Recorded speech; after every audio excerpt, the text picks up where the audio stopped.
Hi hello viewers, welcome to my channel Sama foods. ಇವತ್ತಿನ ವಿಡಿಯೋದಲ್ಲಿ ಸಕ್ಕ ಟೇಸ್ಟಿಯಾಗಿರೋ ಸಬ್ಬಕ್ಕಿ ಮತ್ತು ಶಾವಿಗೆ ಪಾಯಸನ ಹೇಗೆ ಮಾಡೋದು ಅನ್ನೋದನ್ನು ಶೇರ್ ಮಾಡ್ತಾ ಇದ್ದೀನಿ.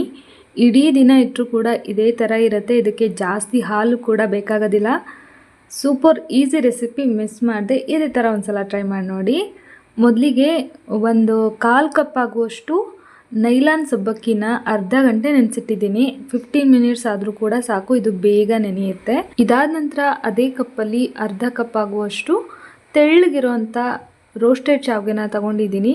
ಶಾವಿಗೆ ಪಾಯಸಕ್ಕೆ ಯಾವಾಗಲೂ ಸ್ವಲ್ಪ ತೆಳ್ಳಗಿರೋ ಶಾವಿಗೆನ ತೊಗೋಬೇಕು, ಚೆನ್ನಾಗಾಗುತ್ತೆ. ಇದಾದ ನಂತರ ಒಂದು ದಪ್ಪ ತಳದ ಪಾತ್ರೆನ ಇಟ್ಕೊಂಡಿದ್ದೀನಿ. ಇದಕ್ಕೆ 4 ಚಮಚ ಆಗುವಷ್ಟು ತುಪ್ಪನ ಸೇರಿಸ್ತಾ ಇದ್ದೀನಿ. ಬೇಡ ಅಂದರೆ ಬರೀ 2 ಚಮಚ ತುಪ್ಪದಲ್ಲೂ ಕೂಡ ಮಾಡ್ಕೋಬೋದು.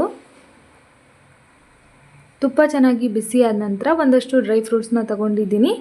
ಸ್ವಲ್ಪ ಗೋಡಂಬಿ ಮತ್ತು ಬಾದಾಮಿನ ಸಣ್ಣದಾಗಿ ಕಟ್ ಮಾಡ್ಕೊಂಡು ತೊಗೊಂಡಿದ್ದೀನಿ. ಸ್ವಲ್ಪ ಒಣದ್ರಾಕ್ಷಿನೂ ತಗೊಂಡು ತುಪ್ಪದಲ್ಲಿ ಸೇರಿಸಿ ಸ್ವಲ್ಪ ಕಲರ್ ಚೇಂಜ್ ಆಗೋವರೆಗೂ ಬಾಡಿಸ್ಕೋಬೇಕು. ತುಂಬ ಕಲರ್ ಚೇಂಜ್ ಆಗೋದೇನು ಬೇಡ.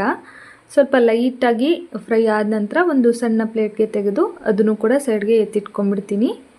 ಈಗ ಇದೇ ತುಪ್ಪಕ್ಕೆ ಶಾವಿಗೆನ ತೆಗೆದಿಟ್ಕೊಂಡಿದ್ನಲ್ಲ ಅದನ್ನು ಸೇರಿಸ್ತಾ ಇದ್ದೀನಿ. ಇದು ರೋಸ್ಟೆಡ್ ಆಗಿರೋದ್ರಿಂದ ತುಂಬ ಹೊತ್ತು ಫ್ರೈ ಮಾಡೋದೇನು ಬೇಡ. ಆದರೂ ಕೂಡ ತುಪ್ಪದಲ್ಲಿ ಇದನ್ನು ಚೆನ್ನಾಗಿ ಫ್ರೈ ಮಾಡಿಕೊಳ್ಳೇಬೇಕು. ಆವಾಗಲೇ ಪಾಯಸದ ಟೇಸ್ಟು ತುಂಬ ಚೆನ್ನಾಗಿರುತ್ತೆ. ಇವಾಗ ನೋಡಿ, ನೋಡ್ತಾ ಶಾವಿಗೆ ಕೂಡ ಫ್ರೈ ಆಯಿತು. ಇಷ್ಟಾದರೆ ಸಾಕು. ಸ್ವಲ್ಪ ಇದು ಕೂಡ ಕಲರ್ ಚೇಂಜ್ ಆಯಿತು. ಈಗ ಇದಕ್ಕೆ ಸಬ್ಬಕ್ಕಿನ ನೆನೆಸಿಟ್ಕೊಂಡಿದ್ವಲ್ಲ ಆ ನೀರನ್ನೆಲ್ಲ ಬಸ್ದು ಸಬ್ಬಕ್ಕಿನ ಮಾತ್ರ ಇದಕ್ಕೆ ಸೇರಿಸಬೇಕು. ಸಬ್ಬಕ್ಕಿನ ಸೇರಿಸಿ ಬರೀ 1 ನಿಮಿಷ ಇದನ್ನು ತುಪ್ಪದಲ್ಲಿ ಫ್ರೈ ಮಾಡ್ಕೊಳ್ಬೇಕು.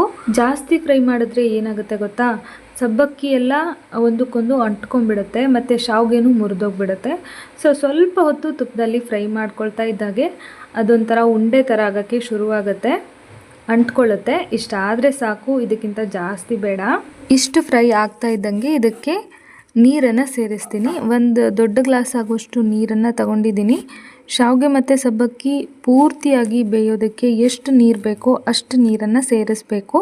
ಈ ಥರ ನೀರು ಹಾಕಿ ಸಬ್ಬಕ್ಕಿ ಮತ್ತು ಶಾವಿಗೆನ ಕುದಿಸೋದ್ರಿಂದ ಜಾಸ್ತಿ ಹಾಲು ಬೇಕಾಗೋದಿಲ್ಲ. ಕಂಪ್ಲೀಟಾಗಿ ಹಾಲಲ್ಲೇ ಪಾಯಸ ಮಾಡಿದ್ದೀವೇನೋ ಅನ್ನೋ ಥರ ಆಗುತ್ತೆ ಪಾಯಸ. ಇದಾದ ನಂತರ ಚೆನ್ನಾಗಿ ಮಿಕ್ಸ್ ಮಾಡಿಕೊಂಡು 4 ರಿಂದ 5 ನಿಮಿಷ ಲಿಡ್ನ ಕ್ಲೋಸ್ ಮಾಡಿ ಕಡಿಮೆ ಉರಿನಲ್ಲಿ ಆ ನೀರೆಲ್ಲ ಹೋಗೋವರೆಗೂ ಚೆನ್ನಾಗಿ ಕುದಿಸ್ಕೊಳ್ಬೇಕು. ಈಗ ನೋಡಿ, 4 ರಿಂದ 5 ನಿಮಿಷ ಆಗಿದೆ. ಎಕ್ಸ್ಟ್ರಾ ವಾಟರ್ ಕಂಟೆಂಟ್ ಏನೂ ಇಲ್ಲ, ಬರೀ ಶಾವಿಗೆ ಮತ್ತು ಸಬ್ಬಕ್ಕಿ ಮಾತ್ರ ಉಳ್ಕೊಂಡಿದೆ. ಈ ಥರ ಆಗಬೇಕು. ಈಗ ಇದಕ್ಕೆ ಒಂದು ಸಲ ಚೆನ್ನಾಗಿ ಮಿಕ್ಸ್ ಮಾಡ್ಕೊಂಡಾದ ನಂತರ ನಾನು ಯಾವ ಕಪ್ಪಲ್ಲಿ ಸಬ್ಬಕ್ಕಿ ಮತ್ತು ಶಾವಿಗೆನ ತಗೊಂಡಿದ್ನಲ್ಲ ಅದೇ ಕಪ್ಪಲ್ಲಿ 2/4 ಕಪ್ ಆಗುವಷ್ಟು ಹಾಲನ್ನು ಸೇರಿಸ್ತೀನಿ. ಜೊತೆಗೆ ನಾನಿಲ್ಲಿ 4 ಚಮಚ ಆಗುವಷ್ಟು ಸಕ್ಕರೆನ ಸೇರಿಸಿದ್ದೀನಿ. ನಿಮ್ಮ ಸಿಹಿಗೆ ಎಷ್ಟು ಸಕ್ಕರೆ ಬೇಕು ಅಂತ ನೋಡಿಕೊಂಡು ಸಕ್ಕರೆನ ಆ್ಯಡ್ ಮಾಡ್ಕೊಳ್ಳಿ. ಅದಾದ ನಂತರ ಒಂದು 4 ಏಲಕ್ಕಿನ ಜಜ್ಜಿ ಸೇರಿಸ್ತಾ ಇದ್ದೀನಿ. ಈಗ ಒಂದು ಸಲ ನೀಟಾಗಿ ಮಿಕ್ಸ್ ಮಾಡಿಕೊಂಡು ಇದನ್ನು ಚೆನ್ನಾಗಿ ಕುದಿಸ್ಕೊಳ್ಬೇಕು. 1-2 ಕುದಿ ಕುದಿಸ್ಕೊಂಡ್ರೆ ಸಾಕು. ಹಾಗೆ ಸ್ವಲ್ಪ ಕೇಸರಿ ದಳಕ್ಕೆ ಹಾಲನ್ನು ಮಿಕ್ಸ್ ಮಾಡಿ ನೆನೆಸಿಟ್ಟಿದ್ದೆ, ಒಳ್ಳೆ ಕಲರ್ ಬರುತ್ತೆ ಅಂತ ಹೇಳಿ.